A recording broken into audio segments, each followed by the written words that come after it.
Breaking news ముస్లిం personal లాపై మాట్లాడిన వారికి మహారాష్ట్రలో ఓటమి ఎదురైందన్నారు బీజేపీ నాయకురాలు మాధవిలత. 16 సీట్లలో గెలుస్తామని చెప్పుకున్న ఎంఐఎంను అక్కడి పేద ముస్లింలకు కూడా నమ్మలేదని ఎద్దేవా చేశారు. మరోసారి వివాదాస్పద వ్యాఖ్యలు చేయకుండా ఓవైసీకి బుద్ధి చెప్తామంటూ స్ట్రాంగ్ వార్నింగ్ ఇచ్చారు మాధవిలత. మేము ఉలేమా బోర్డ్స్, వక్ఫ్ బోర్డు, ఆ తర్వాత ముస్లిం పర్సనల్ లా లాంటివి మాట్లాడి 130 కోట్లు ఉన్న హైందవులను మాకు అక్కర్లేదు అనుకుంటే ఏం జరుగుతుందో చూపించింది సార్.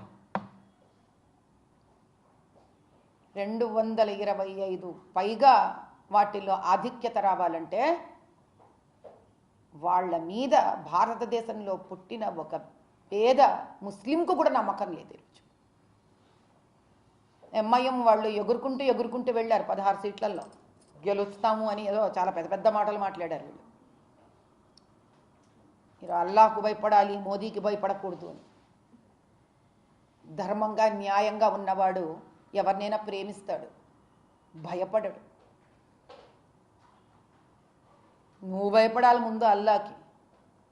ఏం చేసావో 15 సీట్లు ఓడిపోయావు అంటే ఎక్కడ పోయినా వెధవ పనులే, మనకి మంచి పనులు రావు. అసలు అర్థమైపోయింది. ఈరోజు చెప్తున్నా నేను, ఎంఐఎం చీఫ్కి మా అమ్మ కౌశల్య శాపం పడింది. పా ఎక్కడ పోతావు బా, నేను వస్తా, నేను చూపిస్తా కదా. ఇంకొకసారి నీ నోట్లో నుంచి మా హిందూ దేవుళ్ళ గురించి, దేవతల గురించి రాకుండా చేస్తాను. ఏ రాష్ట్రం ఎంచుకుంటావో ఎంచుకో, నేను వస్తున్నా అక్కడికి. The game has began. RSS లాంటి ఒక అద్భుతమైన సంస్థ ఎంతోమందికి వాళ్ళ బాధలను, కళ్ళనీళ్లను అర్ధరాత్రి అపరాత్రిని లేకుండా నిద్ర లేచి పనిచేసేదే రాష్ట్రీయ స్వయం సేవక్. ఇన్ని ఏండ్లలో ఒక్కరోజు కూడా ఆర్ఎస్ఎస్ ఈ 5 మంది హిందువులకు ఉద్యోగాలు ఇవ్వండి, ఈ 15 మందికి ఉద్యోగాలు ఇవ్వండి అని నోరు తెరిచి అడిగింది లేదు. కానీ మహావికాస్ అఘాడి, కాంగ్రెసు ఎంత పొగరు కాకపోతే ఉలేమా బోర్డ్ అనే ఒక సంస్థను ఆధారంగా తీసుకొని వీళ్ళు బయట నుంచి వచ్చే అన్యాయమైన ఇస్లాం ఫండ్స్ అంతా వాడుకుంటూ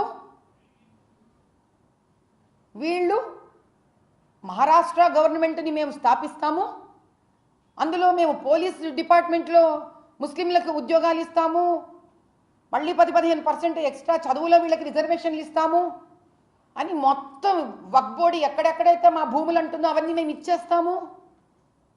ఇలా మంచి మర్యాద లేకుండా, హిందువుల మీద గౌరవం లేకుండా ఛత్రపతి శివాజీ మహారాజ్, ధర్మవీర్ సంభాజీ మహారాజ్, లోకమాత అహిల్యాబాయి హోల్కర్, ఝాన్సీ లక్ష్మీబాయి లాంటి మహానుభావులు ఏలిన మహారాష్ట్ర గడులో శక్తికి, ధైర్యానికి, త్యాగానికి మారుపేరైన మహారాష్ట్రలో సావర్కర్ జీ లాంటి అద్భుతమైన వీరులు జన్మించిన దాంట్లో ఇలాంటి వాగ్దానాలు చేసి గెలవాలనుకుంటారు. ఆ స్వార్థానికి కూడా ఒక అంతం ఉండద్దు.